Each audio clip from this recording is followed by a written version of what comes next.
श्री महासरस्वत्यै नमः। श्री हनुमते नमः।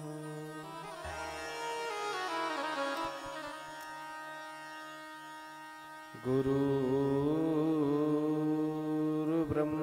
गुरुर्विष्णु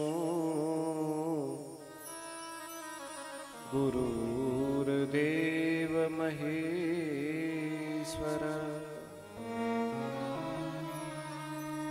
गुरुर्साक्षात् परं ब्रह्म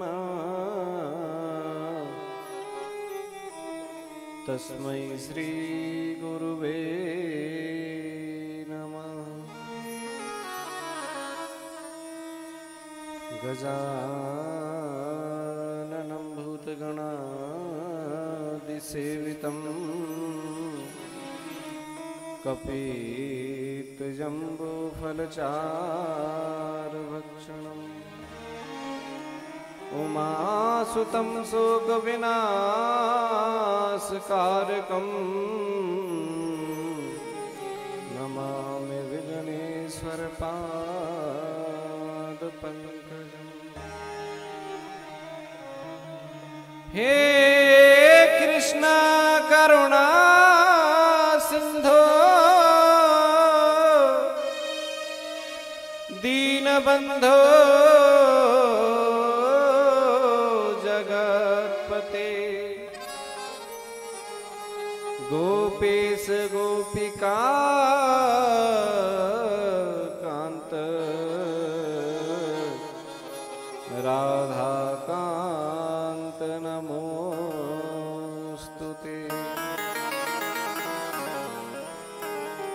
तप्त कांचन गौरांगी राधा वृंदावनेश्वरी वृषभानुसुते देवी प्रणमामि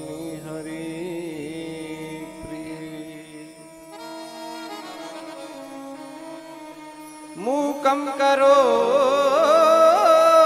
वाचालं पंगुं लंघयते गिरिं यत्कृपातमहं वन्दे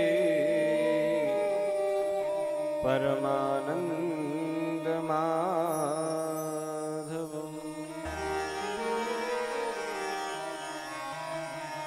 या कुन्देन्दुतुषारहारधवला या शुभ्रवस्त्रावृता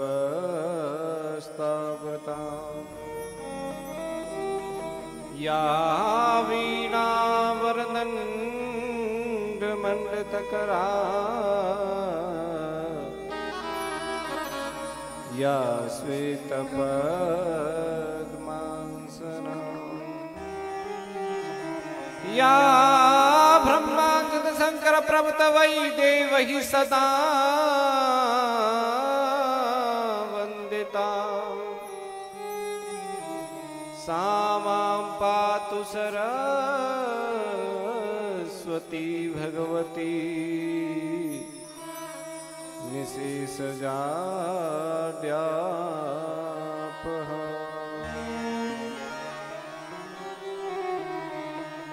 सब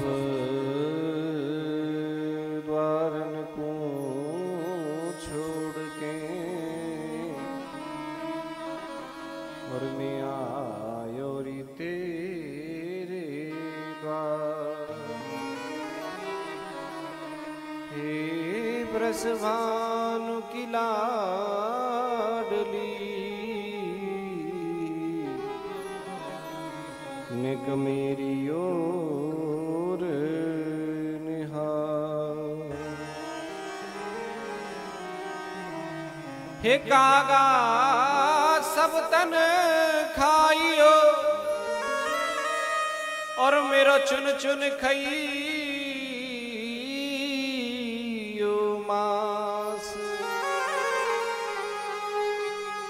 पर दोने नाम दिखाइयो, मोहि श्याम दरस की आस, मोहि कृष्ण दरस की आस।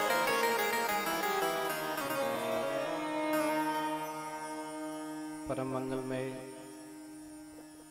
परात्पर अखिलेश्वर कारण करना वर्णाले भक्त वांछा कल्पतरु श्री तड़िंदित विनिंदित पीतांबरधारी मेरे गोपाल की वांगमय प्रतिमूर्ति श्रीमद् भागवत महापुराण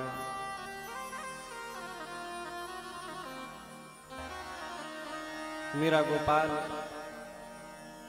सर्व जगत में व्याप्त है, उसकी इच्छा के बगैर एक पत्ता तक नहीं हिल सकता। ऐसे गोपाल के चरणों में कोटि कोटि वंदन। भागवत प्रांगण में विद्यमान सभी संत देवताओं को मेरा प्रणाम।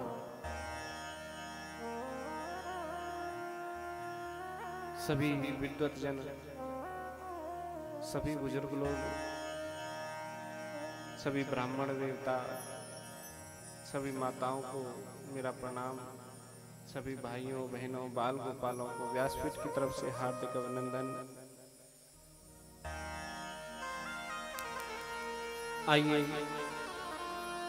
आइए द्वितीय दिवस की कथा में प्रवेश करें।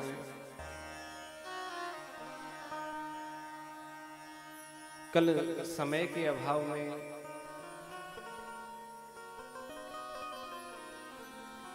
कथा के बारे में बहुत थोड़ी सी चर्चा हो पाई।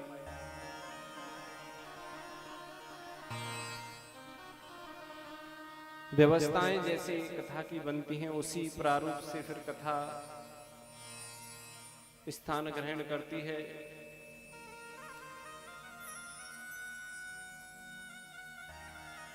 हमारे भूपेंद्र भैया बहुत लगन से व्यवस्थाएं करते हैं, लेकिन अकेला आदमी, मैंने कल भी आप लोगों से सबसे निवेदन किया था,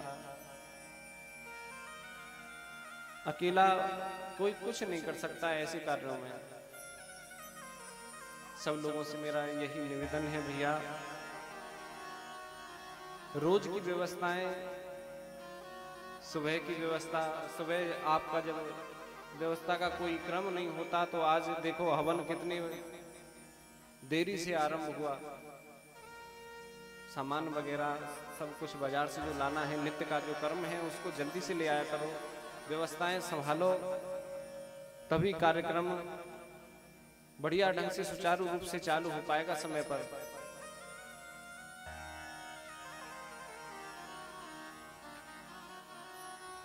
आइए कथा में प्रवेश करें और सबसे पहले मेरे गोपाल का हरिनाम संकीर्तन अपने हृदय की बात उसके चरणों में रखते हुए भाव विभोर होकर मेरे गोपाल के चरणों में अपनी अरदास लगाते हुए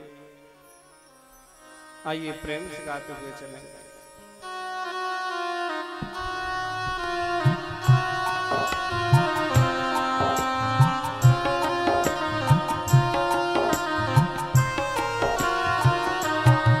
मेरो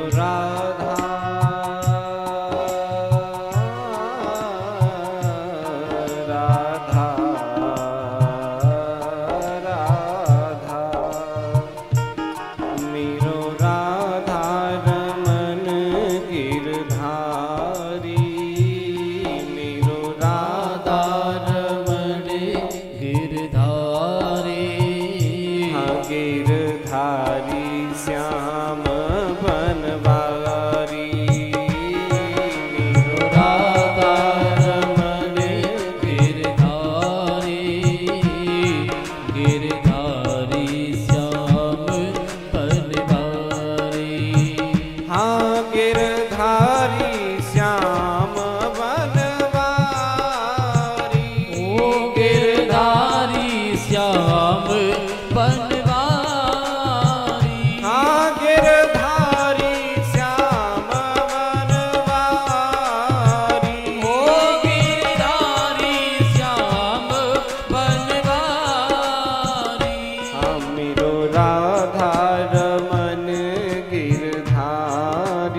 मैं तेरा हूँ तू मेरा है, मैं तेरा हूँ तू मेरा है, मैं तेरा हूँ तू मेरा है, मैं तेरा हूँ तू मेरा है।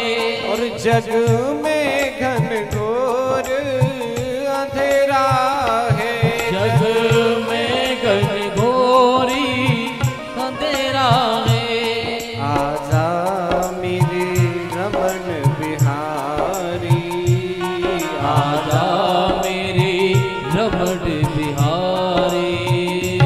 गिरधारी श्याम बनवारी, ओ मेरो राधा रमणी गिरधारी, गिरधारी श्याम बनवारी। हाँ गिरधारी श्याम बनवारी, ओ गिरधारी श्याम बनवारी। हाँ गिरधारी श्याम बनवारी, ओ गिरधारी श्याम बनवारी। हाँ मेरो राधा रमन गिरधारी, मेरो राधा रमण गिरधारी। हाँ गिरधारी श्याम बनवारी, ओ मेरो राधा रमण गिरधारी, गिरधारी श्याम बनवारी। और जैसे अंधे को मिले नैन ज्योति, जैसे अंधे को मिले नैन ज्योति, जैसे निर्धन को मिले हीरे मोती, जैसे निर्धन को मिले हीरे मोती। हाँ प्रेम भक्ति में मन बदल गया, ओ प्रेम भक्ति में मन बदल गया। हाँ मेरा सावरे से दिल मिल गया, ओ मेरा सांवरे से दिल मिल गया। हे गोपाल तू कहाँ, नंदलाल तू कहाँ, हे श्याम तू कहाँ, नंदलाल तू कहाँ। और जैसे अंधेरी में खिलता सितारा, जैसे तेरी में खिलता सितारा, और जैसे मांझन को मिले पुत्र प्यारा, जैसे बाजन को मिले पुत्र प्यारा, और जैसे डूबते को मिलता सहारा, जैसे डूबते को मिलता सहारा, और जैसे पतझड़ में पुष्प खिल गया, ओ जैसे पतझड़ में पुष्प खिल गया। अब मेरा सांवरे से दिल मिल गया, मेरा सांवरे से दिल मिल गया, मेरा सांवरे से दिल मिल गया। ओ मेरो राधा रमणी गिरधारी, गिरधारी श्याम बनवारी। मेरो राधा रमन गिरधारी, मेरो राधा रमण गिरधारी, गिरधारी, गिरधारी गिरधारी श्याम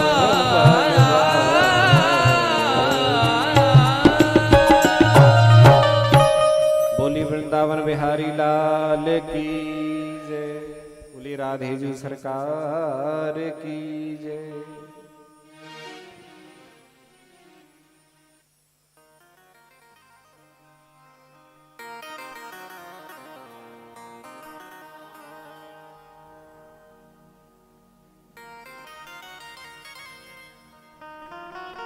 जहां नेमसारण्य क्षेत्र में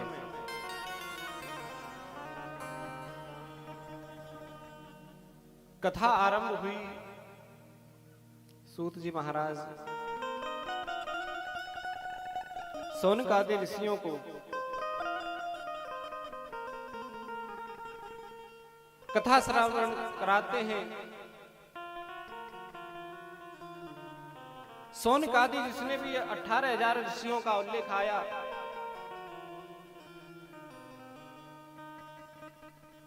ऋषि संत केवल यही चाहते हैं कि समाज में कैसे भी करके राम राज्य की स्थापना हो। संतों के जीवन का केवल एक ही उद्देश्य होता है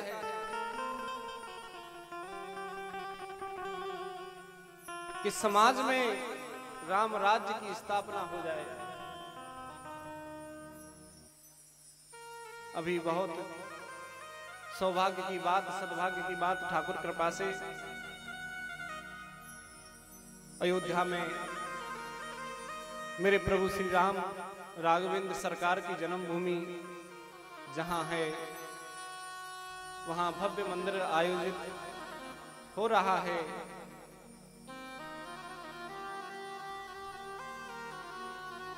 दुनिया में केवल हमारा एक भारत ही ऐसा राष्ट्र है जहां थोड़ा बहुत हिंदुत्व बचा है।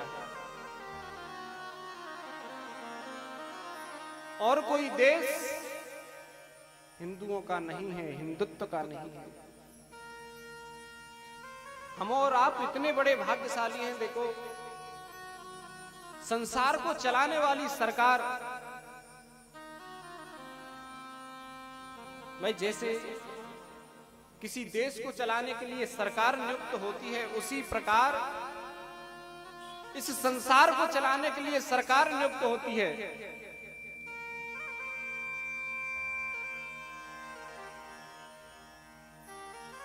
ब्रह्मा जी की इस सृष्टि में अलग अलग मंत्री हैं सबके। वहां प्रभु ने जितने अवतार लिए सब मेरे भारत की भूमि पर लिए। हम और आप उस भारत की भूमि पर जन्मे हैं, ये कितने बड़े सद्भाग्य की बात है।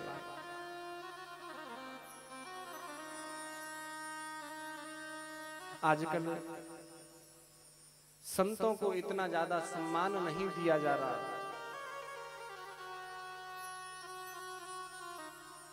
संतों का मैंने बहुत से स्थानों पर देखा है, कोई आदर भाव नहीं है। लेकिन जहां संत का आदर नहीं होगा, वहां सिवाय विनाश के कुछ नहीं हो सकता।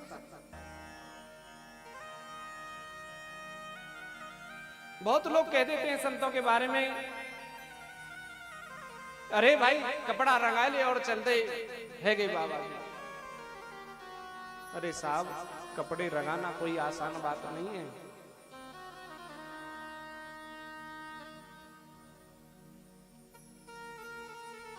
बहुत सी ऐसी गलत बातें सुनने को मिलती हैं। अरे लट्ठा कट्टा सो हेरो ढूंढो, वैसी कमाई के ना खा सकती। भिक्षा करना, एक काम करना, आप अगर संतों के बारे में ऐसा सोचते हैं तो ज्यादा नहीं, किसी शहर में नहीं तो अपने गांव में ही, ज्यादा नहीं तो 5 घरों से भिक्षा करके देखना, भीख मांग करके देखना, तब मालूम पड़ेगा क्या है भिक्षा, क्या होती है ये आपको मालूम नहीं है। भिक्षा के लिए सर्वस्व त्यागना पड़ता है। सर्वस्व का मतलब जो हमारा देहाभिमान और जो धनाभिमान है, जो प्रभुता मिली हुई है, वो प्रभुता के अभिमान को त्यागना पड़ता है। सब कुछ त्यागना पड़ता है, मान मर्यादा जितनी भी है सबको त्यागना पड़ता है भिक्षा करने के लिए, भीख मांगने के लिए।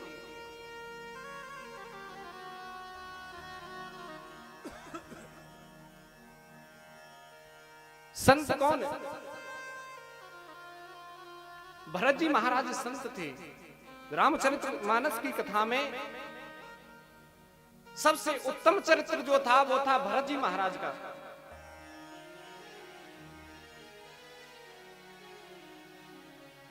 और तुलसी बाबा ने जो मर्यादा बनाई रामचरितमानस में,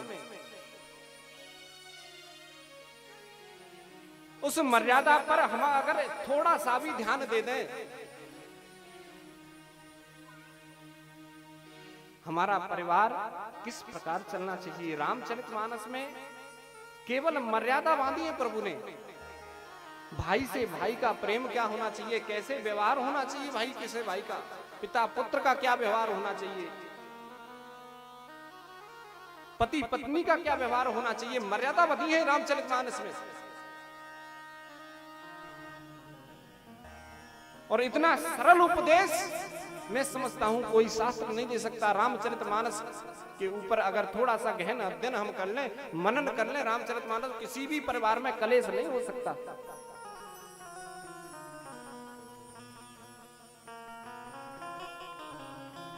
भरत जी महाराज संत हैं। राम प्रभु ने भरत के लिए राज्य छोड़ दिया, लेकिन भरत क्या चाहता है? भरत ये नहीं चाहता जैसे आजकल हम चाहते हैं कि भैया को सर्वनाश हो जाए और हम सब हाव हड़प कर जाए। नहीं, संत प्रवृत्ति होनी चाहिए, भाई की भाई के प्रति ध्यान रखना। उदाहरण बहुत से आते हैं, वैसे तो किसी का भी धन नहीं हड़पना चाहिए, लेकिन भाई के प्रति गलत भाव कभी नहीं होना चाहिए। भाई जैसी चीज मिलने को नहीं होती। भरत जी महाराज ने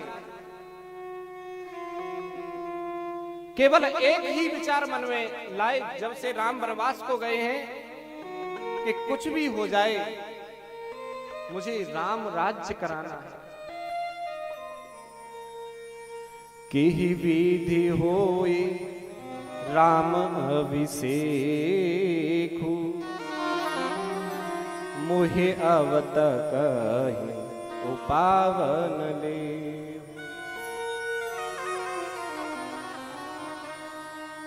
भरत के मन में एक ही चिंता है कि कैसे राम राज्य इस संसार में पैदा हो। अयोध्या नगरी में मैं राज्य नहीं कर सकता, मैं प्रभु श्री राम के राज्य को लाना चाहता हूं।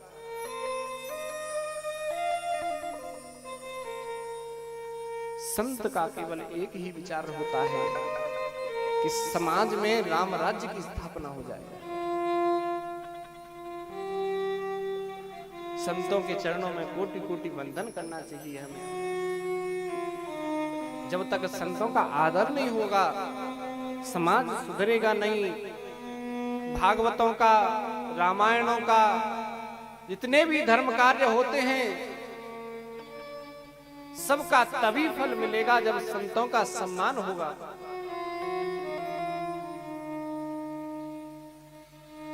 संत धुरी हैं इस राष्ट्र की। आज प्रभु कृपा से राम जन्मभूमि बनने को जा रही है। बड़े सद्भाग्य की बात है हमारे लिए। सूत जी महाराज सौनकादि ऋषियों को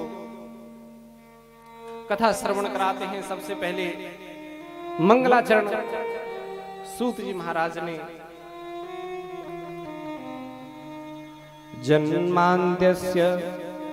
जन्माद्यस्य यतोऽन्वयादितरतश् चार्थेष्वभिज्ञ स्वराट् तेने ब्रह्म हृदय आदि कवये मुह्यन्ति यत सूरय तेजो वारि मृदां यथा विनिमयो यत्र सर्गो मृषा धाम्ना स्वेन सदा निरस्तकुहकं सत्यं परं धीमहि। सबसे पहले जो सूत जी महाराज ने मंगलाचरण किया, मंगलाचरण में मेरे गोपाल का ध्यान किया है। जन्माद्यस्य यतोऽन्वयादितरतश् चार्थेष्वभिज्ञ स्वराट्।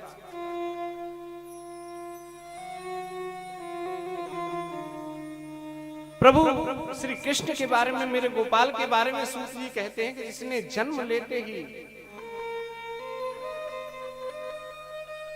स्थान बदल दिया, मथुरा से गोकुल पहुंचे।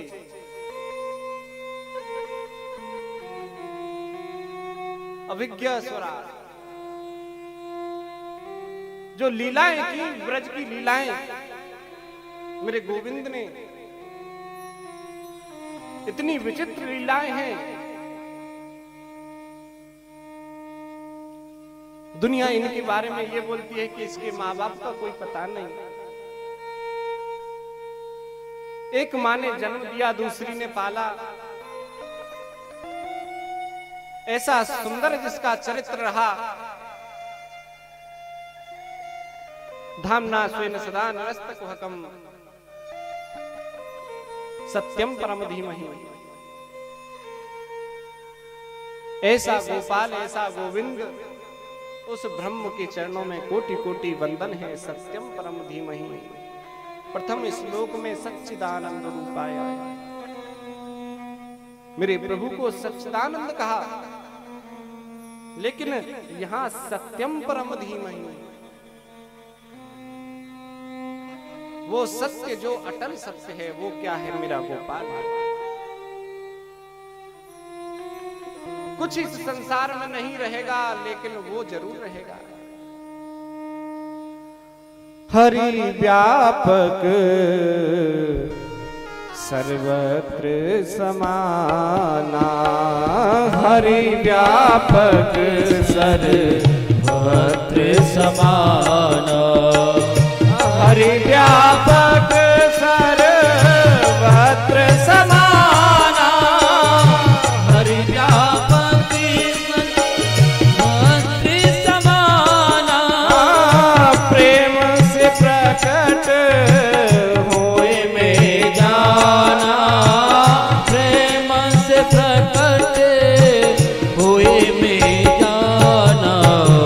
श्री राम जय राम, जय जय राम, श्री राम जय राम, जय जय राम। हाँ, श्री राम जय राम, जय जय राम, ओ श्री राम जय राम, जय जय राम, श्री राम जय राम, जय जय राम, श्री राम जय राम, जय जय राम, श्री राम जय राम, जय जय राम, श्री राम जय राम, जय जय राम। हरि व्यापक सर्वत्र समाना, प्रभु हर स्थान पर व्याप्त है।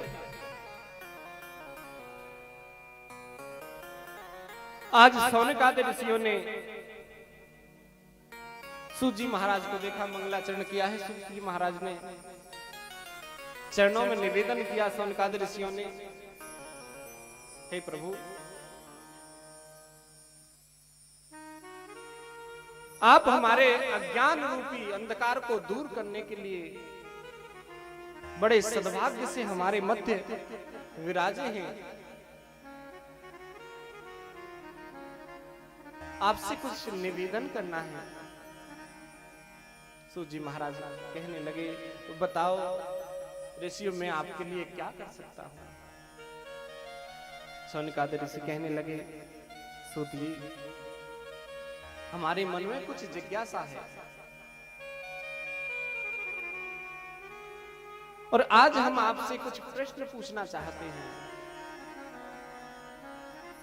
सौनक जी सूत जी महाराज से प्रश्न पूछते हैं। 6 प्रश्न किए।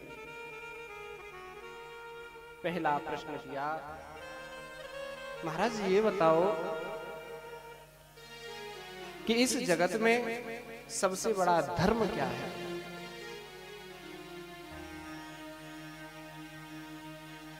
कोई कहता है यज्ञादिक कर्म किए जाएं,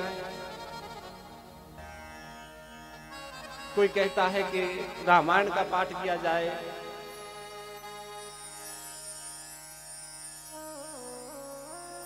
आज दूसरा प्रश्न किया कि श्रेष्ठ देवता कौन है।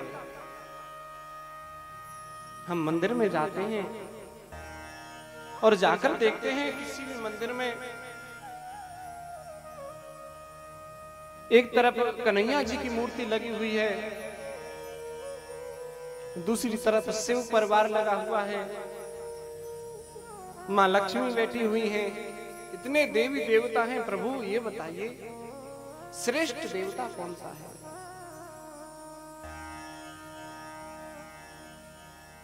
तीसरा प्रश्न किया, प्रभु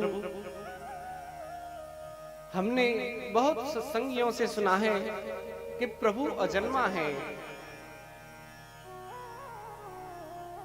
वो परमात्मा अजन्मा है, लेकिन आप संत लोग जब कथा सुनाते हैं तो उनके जन्म कई बार बताए हैं, उसमें ये भेद हमें खोलकर बताइए आप जरा। चौथा प्रश्न किया, हे महाराज वक्ता कौन श्रेष्ठ है। ये बताओ कि एक तो वक्ता ऐसा होता है जो छोटी सी बात को बहुत लंबी करके बताए, एक वक्ता ऐसा होता है कि बहुत लंबी बात को थोड़े से ही सार में समझा दे, गागर में सागर को भर दे। आज जब प्रश्न हुआ कि प्रभु एक बात बताओ कि द्वापर में भगवान श्री कृष्ण धर्म की स्थापना के लिए अवतार लेकर के बार बार जब आते हैं, गीता में उन्होंने बताया है धर्म संस्थापनार्थाय संभवामि युगे युगे, मैं धर्म की स्थापना के लिए युग युग में अवतार लेकर के आता हूं। तो जब भगवान श्री कृष्ण अपनी लीला पूरी करके अपने धाम को गए तो धर्म को किसके सहारे छोड़ गए।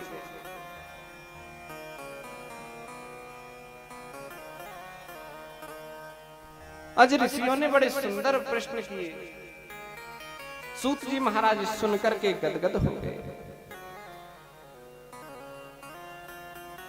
कहने लगे हे ऋषियों आपने जो प्रश्न किए हैं बड़े सुंदर प्रश्न हैं, इन्हीं प्रश्नों का उत्तर सूत जी महाराज ने पूरी भागवत में दिया।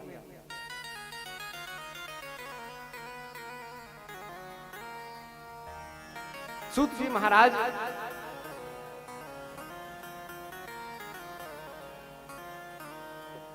सुखदेव प्रभु का यहां वर्णन करते हैं कि हे ऋषियों श्रीमद् भागवतम की कथा में सुखदेव जी जो मेरे गुरु हैं उनके जन्म का विवरण मैं आपको बताऊं जरा।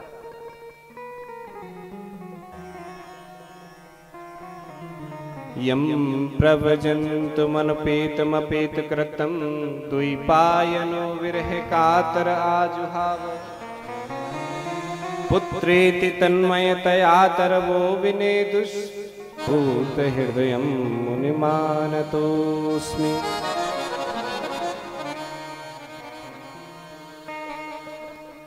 सुखदेव प्रभु का अवतार कैसे हुआ, लीला बताई कि सुखदेव प्रभु जो हैं वो राधा रानी के धाम में गुणगान करते हैं, वहीं विराजते हैं जो राधा रानी का परम धाम है।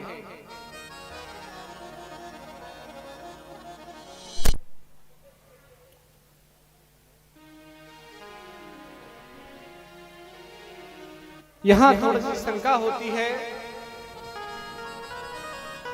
जय हो प्रभु।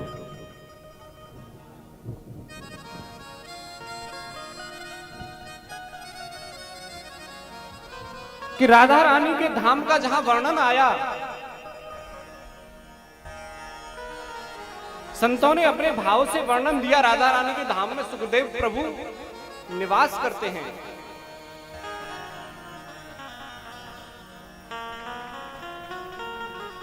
एक बात कि पूरी भागवत की कथा में कहीं पर भी सुखदेव जी ने श्री राधा का नाम नहीं आने दिया। निवेदन है, शांति से बैठे जरा।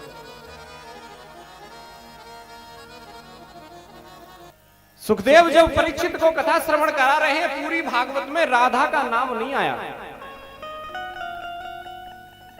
बहुत लोग शंका करते हैं, अलग अलग पंथ जो बने हैं सब में राधा जी के ऊपर बड़ी विचित्र बातें कही जाती हैं कि राधा नाम की कोई चीज थी ही नहीं। भागवत में पूरी में कोई नाम नहीं है राधा का।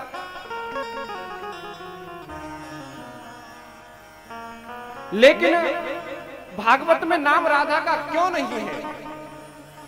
सुखदेव प्रभु ने सीधा नाम नहीं लिया, उनकी तरफ संकेत किया, राधा की तरफ केवल सांकेतिक भाषा में। क्यों? क्योंकि राधा जो है सुखदेव प्रभु उनको बहुत सबसे ज्यादा मानते थे। हमारी संस्कृति में ऐसा होता है कि जिसको हम सबसे ज्यादा मानते हैं, और सबसे ज्यादा किसको मानते हैं? अपना जो श्रेष्ठ होता है, अपना गुरु हो,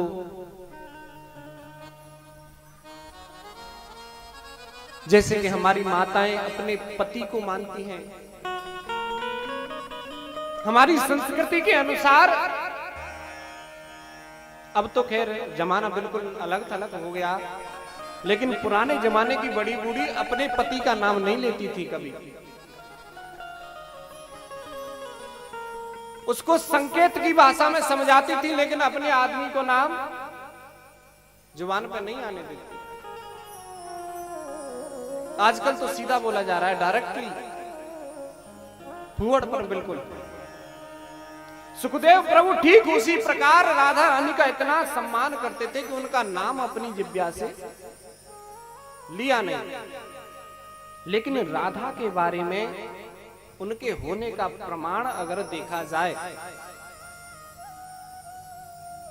कथा से अलग होकर के,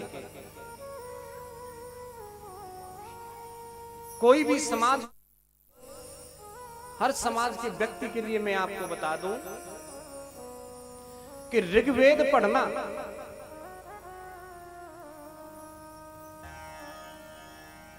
प्रथम खंड के 30वें अध्याय का 5वां श्लोक पढ़ना, ऋग्वेद में स्तोत्रम राधानाम पते निवाहो वीर यस्यते विभूतिरस्तु सन्नृता। ऋग्वेद का श्लोक है। स्तोत्रम राधा नाम पते, श्री राधा जी के पति के बारे में वर्णन किया, और वो वर्णन हुआ भगवान श्री कृष्ण का।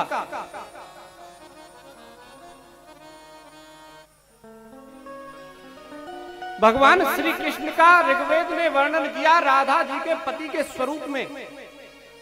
पढ़कर के देख लेना कभी मौका मिले तो।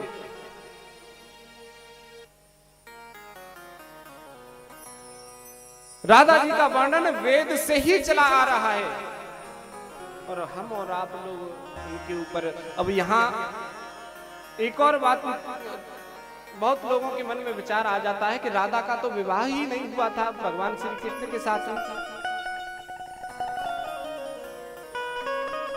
अब इसके लिए मैं बता दूं, गर्ग संहिता पढ़ना। गर्ग जी ने जो पुस्तक हमारे लिए गर्ग संहिता के नाम से बनाई, उस गर्ग संहिता को पढ़ना। गर्ग संहिता में साफ वर्णन आता है,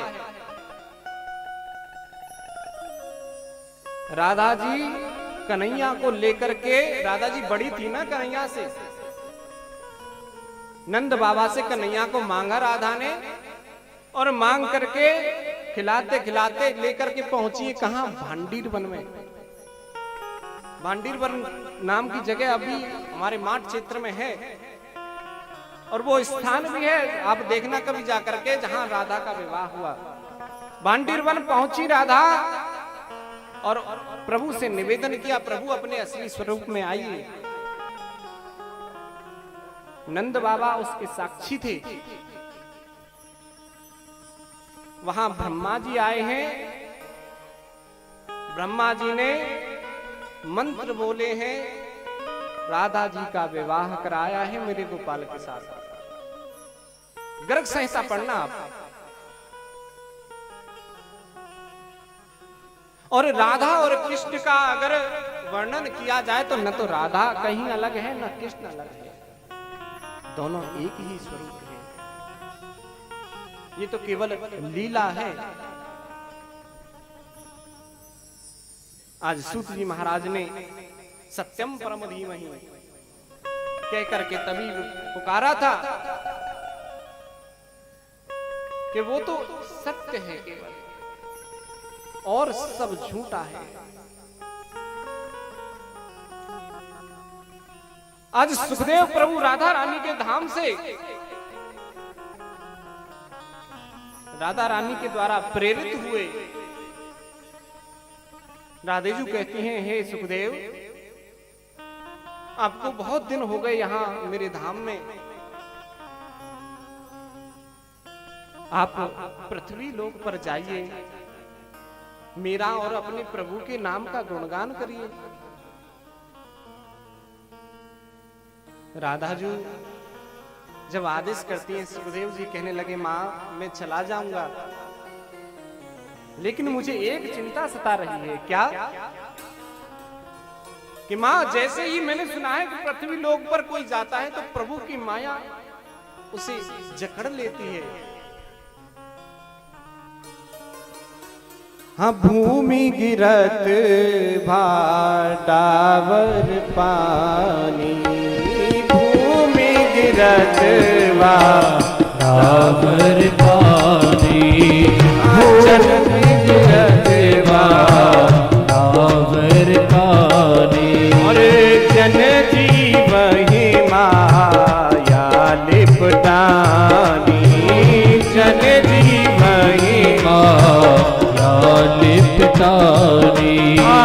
उमा तारो जो सित की नाही, उमा तारो जो सित की नाही, सब ही नचावत राम गोसाई, सब ही नचावत राम गोसाई।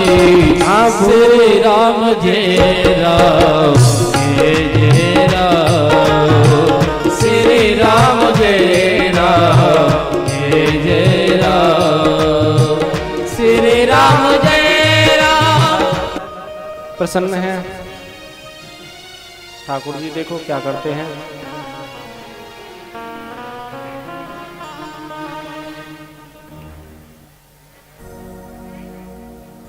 आज सुखदेव प्रभु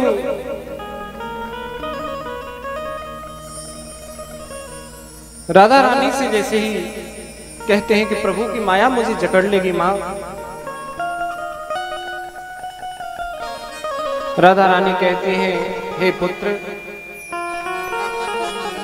आप जाओ पृथ्वी लोक पर, मैं आपको वचन देती हूं, मैं कृपा करूंगी तेरे ऊपर, प्रभु की माया बिल्कुल भी तुम्हारे पास नहीं आएगी। भूमि गिरत भाटावर पानी, जल जीव ही माया लिपटा। जैसे कि आकाश से एक बूंद गिरती है और वहां से बिल्कुल स्वच्छ आती है बूंद, लेकिन जैसे ही धरती पर गिरी हाँ गिर गई गोल।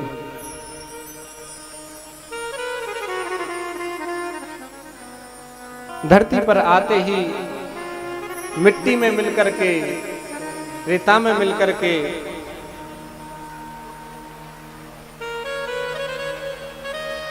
हमारे बोलने के साथ ही बूंद आ गई।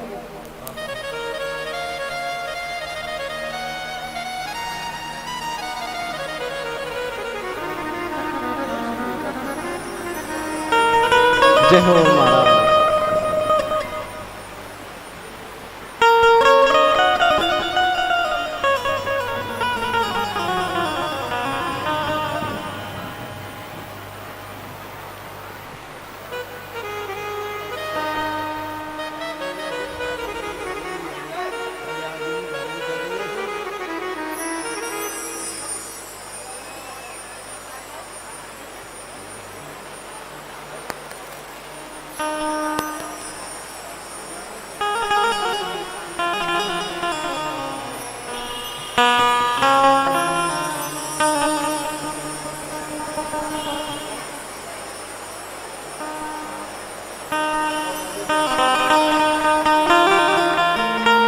अरे भैया देखो कोई त्रिपाल वगैरह हो आपके पास तो यहाँ व्यासपीठ पे ले आओ, ये पूरा पानी ऊपर से आ रहा है। ये त्रिपाल जो ऊपर है ना, ये बीच में फटी हुई है,